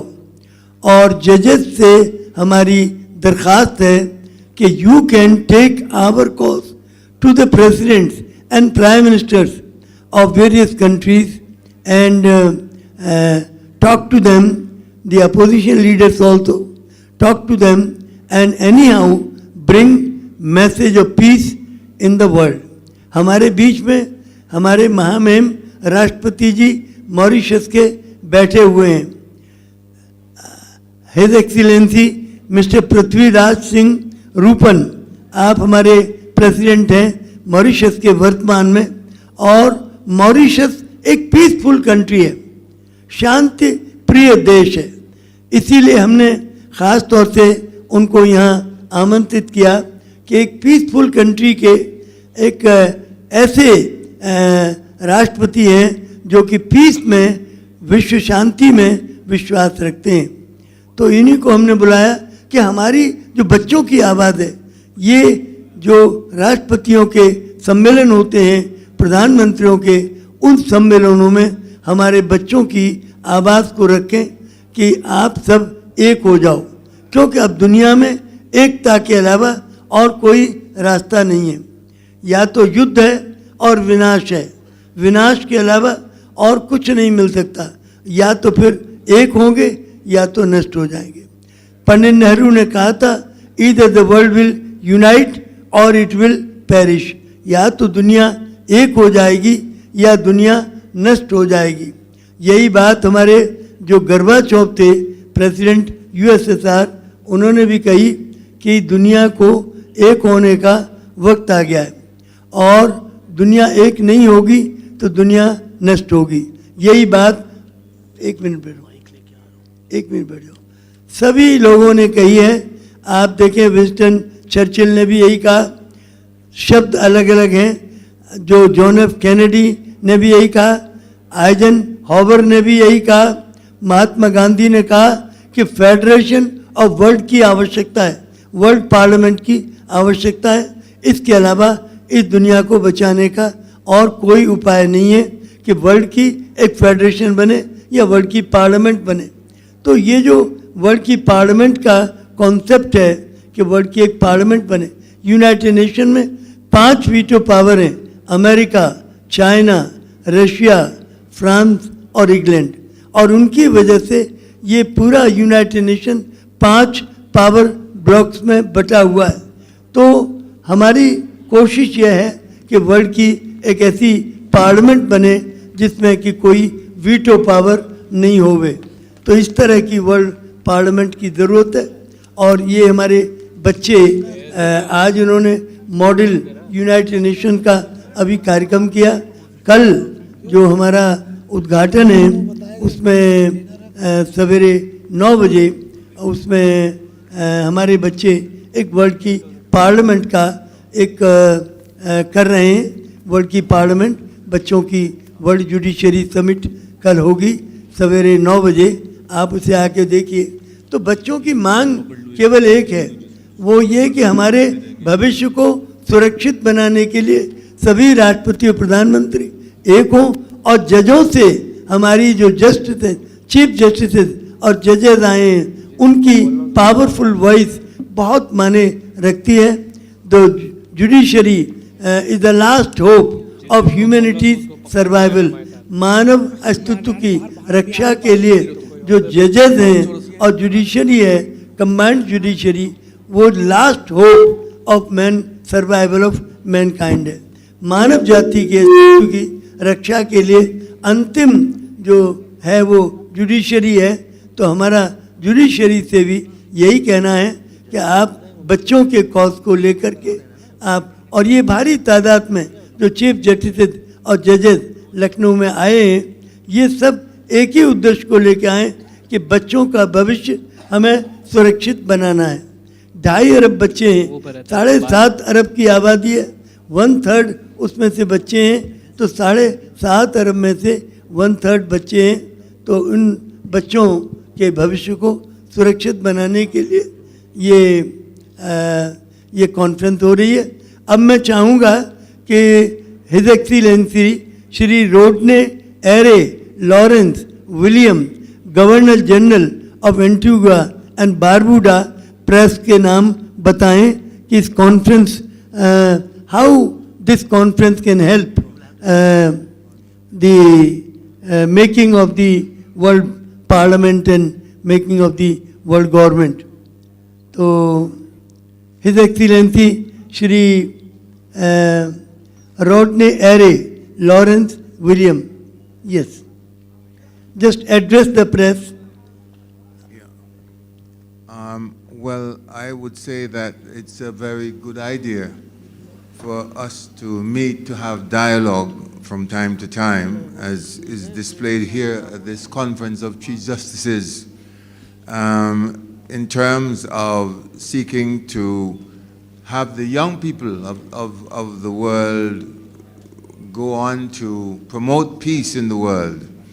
And this dialogue is held not only at this level, but we also have dialogue at the level of United Nations for leaders of countries, looking at youth development and looking at child protection and looking at better working relations. And it is important for us to find a solid and implementable resolution among the nation states of the world. As I've said before, children really, they are the future of the world, and we must help to advance and to progress the processes that we use by focusing on global peace and understanding. We must recognize also that children face many challenges, and we must help them to overcome those challenges. Challenges which include trafficking, sexual exploitation, drug overuse, child labor, poverty, and loss of their parents through wars. Pardon? Both. I see. Yes, and also the fact that millions of children under 5 years of age, they die annually due to lack of proper health care. And children really, they are the common concern and the common denominator for all nations of the world. And they are also the future citizens of the world. So we must take the situation very seriously. And the City Montessori School, with over nearly 60,000 students, is the ideal prototype, I think, of how to mold the world youth into peace leaders and game changers of tomorrow. As a doctor myself, I understand the critical nature of health in the whole equation and the need to have a successful, peaceful, and productive future for all. And so therefore, the several factors which affect world peace, we need to look at these things and bring them to the fore and discuss them. Things like terrorism, climate change, having available clean drinking water, poverty and hunger, and world health are all important. We recognize too that education and training is important. Education is an important cornerstone in the building of any nation. And so it's important for us to educate the children along the lines of how we can promote peace in the world. And also health is also very important. Health is important if people are going to progress, if they're going to be successful, and if they're going to be prosperous. So I would say that conferences like these are good for us to be able to exchange ideas, for us to have a meeting of the minds, and for us to arrive at solutions. And we have to find measurable ways of doing this. I think we come here and we discuss these various thoughts and these various problems, and then we should go back home and try to implement. And I think that it would be a good idea for us to have student exchanges. I think all that will help to bring the young people in the other parts of the world to see exactly what's being done at the City Montessori School and to share the knowledge that they gain in terms of developing a peaceful world. And so I want to commend Dr. Gandhi and his staff here at the City Montessori School for what they've been doing, and to say that it is a very good way to start, and we're hoping that we can learn from them and make the world a better and more peaceful place by training the young people to develop a more peaceful, productive and progressive world. Thanks. मैं His Excellency Sir Rodney Erie Williams की speech का थोड़ा सा संक्षिप्त में हिंदी में बताना चाहूँगा. His Excellency ने कहा कि इस समय दुनिया के बच्चों की स्थिति बहुत ख़राब है. हर रोज़ 5 वर्ष तक के बच्चे हज़ारों की संख्या में दुनिया भर में मर रहे हैं, भूखमरी और युद्धों का शिकार हो रहे हैं. हमको इस समस्या को सीरियसली लेना होगा और बहुत ज़्यादा सीरियसली लेना है. फिर आगे उन्होंने कहा कि सिटी मोंटेसरी स्कूल एक आदर्श संस्था है जहां बच्चों की पढ़ाई के साथ ही उनके भविष्य को बचाने की भी मुहिम चलाई जा रही है. उन्होंने आगे कहा कि हम इस कॉन्फ्रेंस में आए हैं और ये विचार विमर्श करने के लिए सब लोग मिलजुल करके मंथन करेंगे कि कैसे आने वाली ये जो युद्ध और ये हैं परेशानियां हैं दुनिया में, उनसे हम कैसे बच्चों को बचा सकें। तो ये उनका शॉर्ट में अनुवाद था। धन्यवाद। Now may I request Honorable Justice Karl Ashok Singh, former Chancellor of Guyana. Honorable Justice Karl Ashok Singh, former Chancellor of Guyana.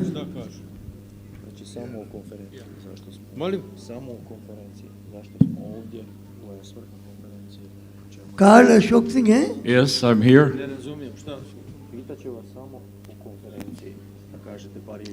It's been थोड़ा if you can standing बोल दें तो अच्छा रहेगा.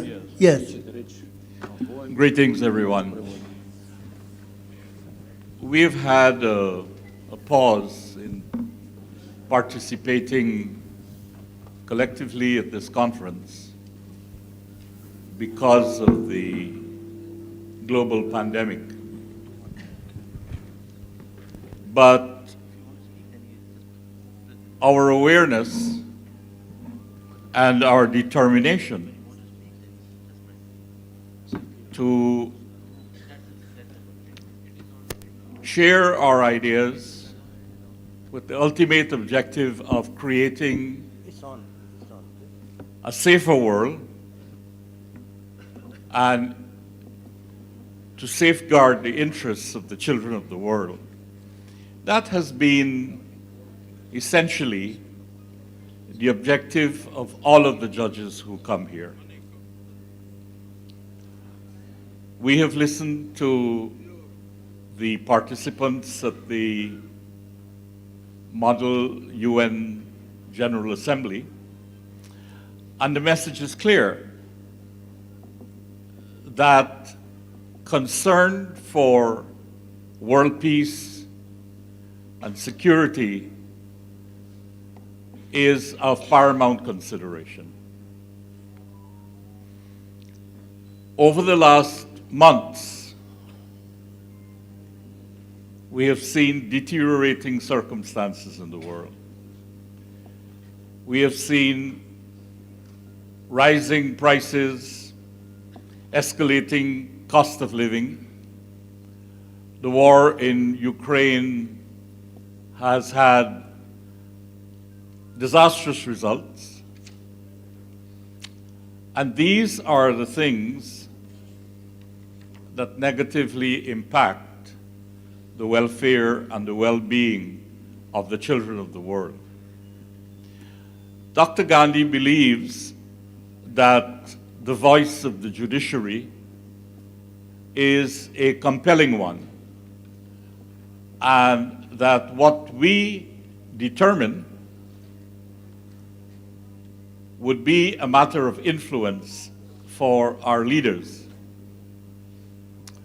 I heard His Excellency Dr.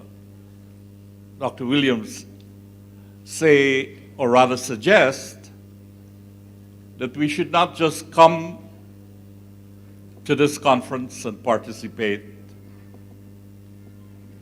but rather we should come to this conference, participate, go back to our countries, and try in whatever way we can to influence the leadership of our countries in whatever way they can to implement such measures that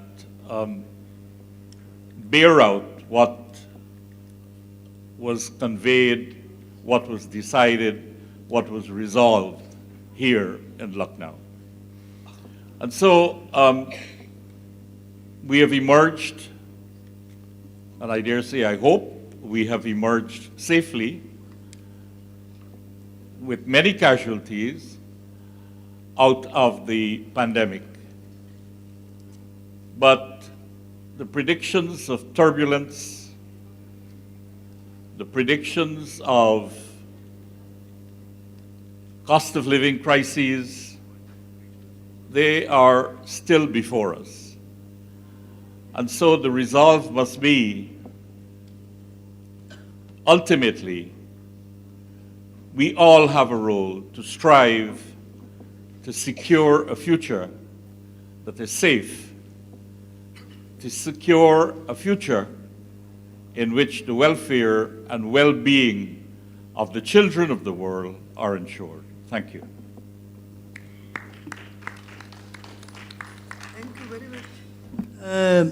Now Mr. Rishi Khanna will translate it in Hindi. जी, honourable mister justice काल अशोक सिंह ने अपने संबोधन में कहा कि सबसे पहले उन्होंने सबका अभिवादन किया। उसके बाद उन्होंने कहा कि हम लोग यहाँ 2 साल के बाद इकट्ठा हुए हैं कोविड की वजह से, लेकिन इस ओर हमारा ध्यान इस ओर ही रहा है कि कैसे विश्व की समस्याओं से पार पाया जा सकता है। इस प्रेस कॉन्फ्रेंस के पहले हुई मॉडल यूनाइटेड नेशंस में हमने बच्चों से सुना कि विश्व शांति और विश्व एकता कितनी महत्वपूर्ण है। 2 महीने से हम विश्व की बिगड़ती हुई स्थिति देख रहे हैं। सभी चीजों के बढ़ते हुए दाम, बीमारियां, चीजों का अभाव युद्ध की वजह से हो रहा है। मैं डॉक्टर विलियम्स की बात से सहमत हूं कि हमें यहां विचार विमर्श करके बस वापस नहीं जाना है, बल्कि अपने अपने देश में विश्व के बेहतर बनाने हेतु कदम उठाने हैं। Thank you. Now may I request? अच्छा, आप बोलेंगे? Will you like to speak? All right. May I request now His Excellency Mr. Prithvi Raj Singh Rupan, President of Republic of Mauritius. आप हमारे चीफ गेस्ट हैं, Mauritius के president हैं, और आपको मालूम ही है कि मॉरिशस के ज़्यादातर लोग का रूट्स उनके यहाँ हैं। आपकी फोरफादर यहाँ बिहार के थे, तो हमारे लिए बड़े गर्व की बात है कि हमारे देश का और मॉरिशस दोनों के दोनों एक तरह से बड़े भाई छोटे भाई का संबंध है। हमारे परिवारजन हैं और आप भी हमारे भारत के परिवार के ही हैं। तो मॉरिशस के राष्ट्रपति हैं, हमारे लिए बड़े गर्व की बात है। तो अब मैं उनसे निवेदन करूंगा कि वो हिंदी में बोल सकें तो प्रेस के लिए बड़ा अच्छा होगा। आप सभी को मेरा सादर नमस्कार।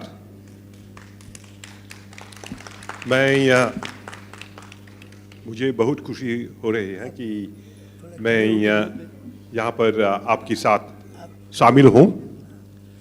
फिर भी हिंदी उतना नहीं बोल सकता हूँ, समझ लेता हूँ, बोल लेता हूँ, क्योंकि यहाँ पर काफ़ी इंटरनेशनल डेलीगेट्स हैं। मैं मेरे मैसेज इंग्लिश में बोलूँगा। Let me first of all greet each and every one from the press, all those one way or another linked to the City Montessori School, and also all distinguished delegates who are with us. In fact, I had been invited to attend this conference far back in February 2020, and I'm glad that I could make it after the COVID pandemic. I arrived this morning and I was really impressed by the way that we have been received. And I should thank Dr. Jagdish Gandhi and Mrs. Bharati Gandhi for this invitation.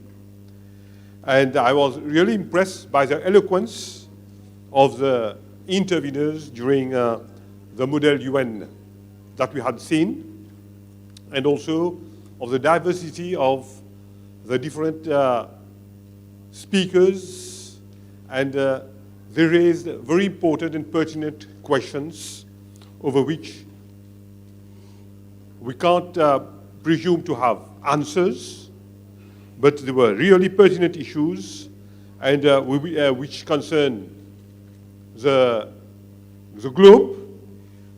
And I'm sure that with all the delegates here, we will be able to discuss, share our views, and try to understand better in what direction we should go. mention was made about human rights, peace and security. But at the same time, whatever challenges we are facing today should be looked from a multi-pronged approach. We should have a multi-pronged approach. And I'm sure that we have here delegates of different backgrounds from different countries. We will be able to share our experience, learn from what you are doing here. But one issue is sure, that there is consensus that whatever challenges that the world is facing, it cannot be resolved by violence. It should be resolved by dialogue, mutual understanding, and this is what we wish to find ways of promoting and achieving. Thank you, Dr. Gandhi, once again. आप सभी को धन्यवाद और काश अब मिलेंगे फिर. Thank you so much. So kind of you. Thank you so much, Your Excellency. महामहिम राष्ट्रपति जी के हम बहुत आभारी हैं, मॉरिशस के राष्ट्रपति जी के, कि उन्होंने बहुत सुंदर शब्दों में हम लोगों का मार्गदर्शन किया और बहुत अच्छा अपना स्पीच दिया. अब मैं ऋषि खन्ना जी से निवेदन करूंगा कि हिंदी में उसका वो अर्थ बता दें. जी, महामहिम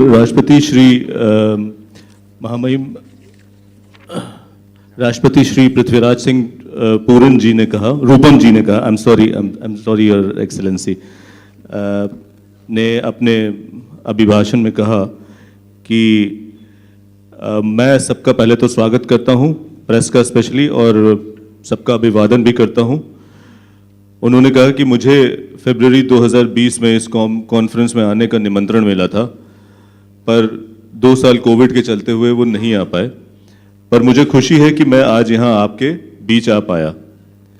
यहाँ आकर जिस तरह से आज ही मैं यहाँ लखनऊ आया हूँ और जो मैंने स्वागत यहाँ देखा, उससे मैं बहुत इम्प्रेस हुआ. आगे महामहिम ने कहा कि ह्यूमन राइट्स, विश्व शांति के अलावा और भी कई प्रॉब्लम्स हैं जिनको हमें देखना है, और आने वाले दिनों में हम इन्हीं प्रॉब्लम्स पर चर्चा करने वाले हैं. मुझे खुशी है कि इस कॉन्फ्रेंस में आकर के मुझे विभिन्न देशों के गणमान्य व्यक्तियों के भी विचार सुनने को मिलेंगे. धन्यवाद. May I now request Adil, Honorable Justice. नहीं बोलेंगे. अच्छा.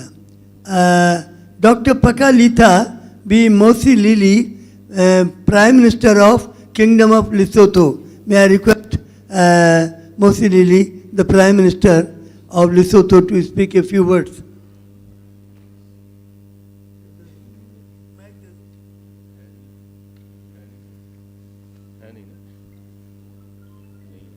नहीं है. अच्छा, तो Honorable Mr. May I request Honorable Mr. Justice Kamal Kumar, Chief Justice of the High Court of Fiji Island. Fiji Island के Chief Justice हैं श्री कमल कुमार जी.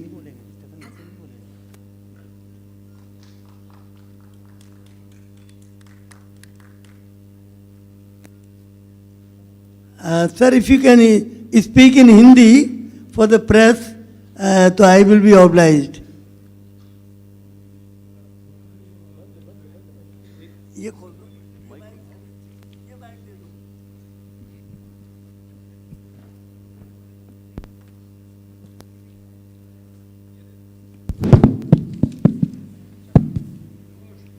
जी, तकलीफ तो होगा, बट मैं ज़रूर कोशिश करूँगा हिंदी में बोलने के लिए. पहला तो मैं धन्यवाद दूंगा सिटी मंत्री श्री स्कूल, डॉक्टर जगदीश गांधी, डॉक्टर भारती गांधी और उसका जो बच्चे हैं उनको मैं हृदय धन्यवाद देता हूं कि जो इस कॉन्फ्रेंस को आप, ऐसे कॉन्फ्रेंस को आप आयोजित कर रहे हैं. हमारे बड़ी सौभाग्य की बात है कि हम सब यहाँ प्रस्तुत हुए हैं आपके निमंत्रण पर. जैसे मैं कहा, हिंदी में थोड़ा टाइम लगेगा मुझे बोलने में, बट कुछ भी हो, बच्चों का जो भविष्य है उसे हमें ख्याल करना है. हमारा जो ग्रीडनेस है हमारे, हम आज यहाँ खड़े हैं इस मोड़ पर कि जो क्लाइमेट चेंज का इशू है हम अपने बच्चे को लिए छोड़ जाएंगे अगर हम कुछ नहीं करें तो उसका बहुत ख़राब होगा भविष्य उन लोगों का। और जैसे आपने जगदीश गांधी को सुना है, हम अपने बच्चों के लिए कर रहे हैं और आने वाले बच्चों के लिए कर रहे हैं, अभी जो दुनिया में है ही नहीं उसके लिए ये सब हो रहा है।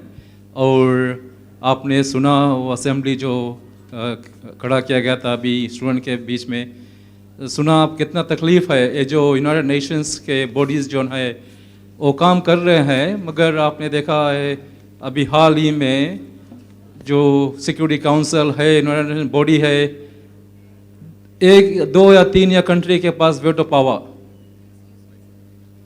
तो जो भी फैसला रेजोल्यूशन बड़े बड़े बॉडीज़ पास कर, यूनाइटेड नेशंस बॉडीज़ पास कर रहे हैं, जब 2 या 3 कंट्री का वेटो पावर है तो अगर रेजोल्यूशन उनके फ़ायदा में नहीं जाता है तो वो नहीं पास होगा।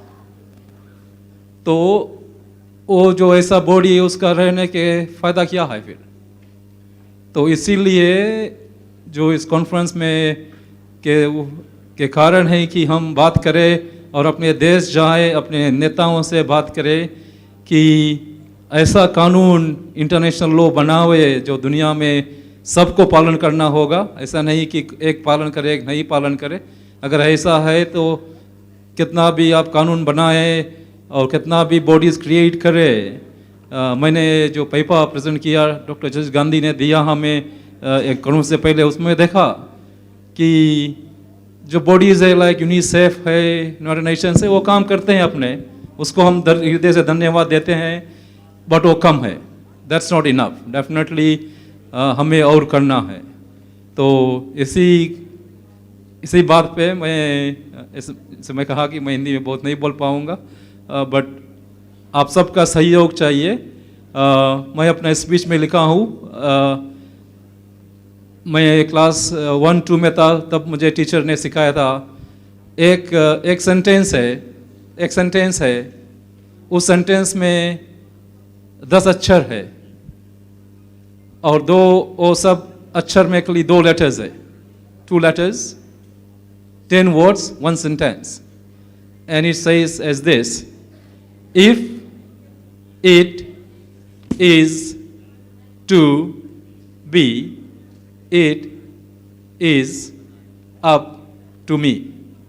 तो अगर हमें इंटरनेशनल लाना है तो हमें कदम उठाना है। थैंक यू जी। Thank you so much.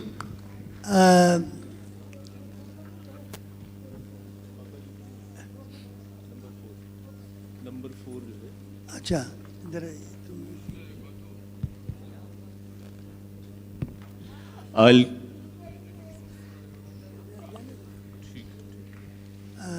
आप CISP बिल्डिंग में आपका खाना लगा है, तो प्रेस यदि जाना चाहता है तो जा सकते हैं। CISP बिल्डिंग में चौरासिया ले जाओ सबको। अब मैं नहीं, अब मैं चाहूँगा कि मोसी लिली, ये फॉर्मर प्राइम मिनिस्टर ऑफ ये लिसोथो, बोलने की कृपा करें। Prime minister of kingdom of Lesotho, Mosisili. Yes. Thank you very much, Dr. Gandhi. I'm exceedingly honored to have been invited to this 23rd conference, international conference of Chief Justices and Judges of the world. This is the 4th time I have had the honor to participate at this conference. And I can now look back and see how far we have come. The one thing that strikes me is that City Montessori School, through the inspiring leadership of its founder and its leadership, is actually pioneering a new regime in the world. And it is a regime that espouses what the world today needs more than ever before. A world that believes in and strives to achieve peace. A world that can espouse the concept of a world government, a world parliament, and a world that can legislate international law that is both enforceable and effective. This is indeed, in my humble view, the way to go. Two things have just taught us recently that indeed the world is a village. And that is one, the COVID pandemic. It affected all corners of the world in a very devastating way. Our economies have been brought down to their knees by the pandemic. That shows that what affects one part of the world affects every part of the world. The second incident is the ongoing war between Russia and Ukraine. That war taking place between the two countries is actually affecting our economies all over the world. That again is a clear indication that we need a new regime that will address the issue of peace in the world, the issue of a world government, a world parliament whose laws, whose international law is both enforceable and effective. Finally, I want to suggest Dr. Gandhi and my lordships and ladyships, the chief justices and judges attending this conference, that I think it would be a good thing for the judges in particular to go back home and try to influence their political colleagues about thinking seriously about the issue of peace education in our schools and the issue of bringing up children on the values of peace. Peace in the family, peace in the village, peace at school, peace at work. That way we'll bring up a new crop of citizens of the world that truly believes in and sees the value of peace. I'm sorry to say, the United Nations organizations as presently set up is just not capable. It's just not capable of this kind of regime that I'm talking about. So let's bring up the kids, the children, to espouse this concept for the future. I thank you.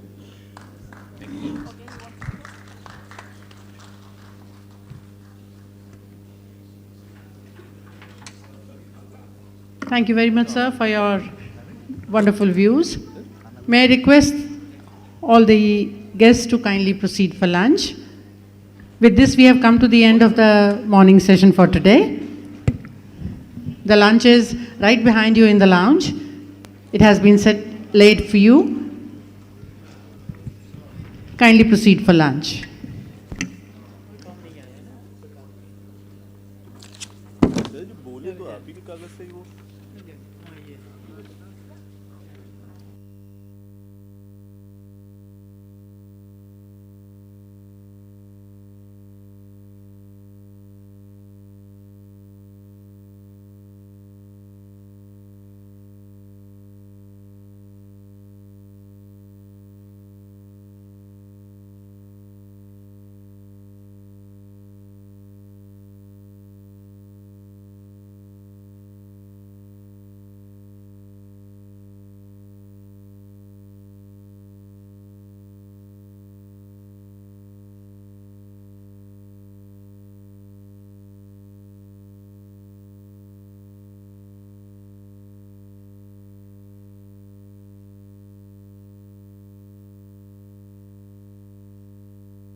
from 1998 to 2012 and 2015 to 2017, Dr.